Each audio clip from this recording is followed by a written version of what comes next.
Hi friends, അപ്പോൾ ഇന്നലെ നടന്ന ഇന്ത്യ ശ്രീലങ്ക രണ്ടാം ഏകദിന മത്സരം ഇന്ത്യ തോൽവിയുടെ വക്കിലേക്ക് പോകുന്ന കാഴ്ചയാണ് കണ്ടത്. 32 റൺസിൻ്റെ വിജയമാണ് ശ്രീലങ്ക ഈ ഒരു മത്സരത്തിനകത്ത് സ്വന്തമാക്കിയത്.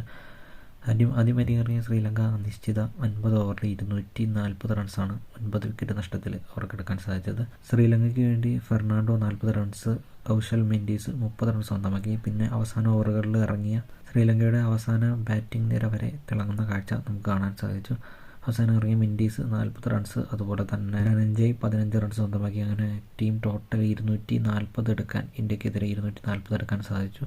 പക്ഷേ മറുപടി ബാറ്റിംഗ് ഇറങ്ങിയ രോഹിത് ശർമ്മ 64, അദ്ദേഹത്തിൻ്റെ ഒരു മികച്ച ബാറ്റിംഗ് ഇന്നിങ്സ് കാണാൻ സാധിച്ചു. ഗില്ല് 35 റൺസ് സ്വന്തമാക്കി. പക്ഷേ കോഹ്ലി 14 റൺസ് മാത്രമേ എടുക്കാൻ സാധിച്ചുള്ളൂ. 19 ബോളിൽ 14 റൺസ്.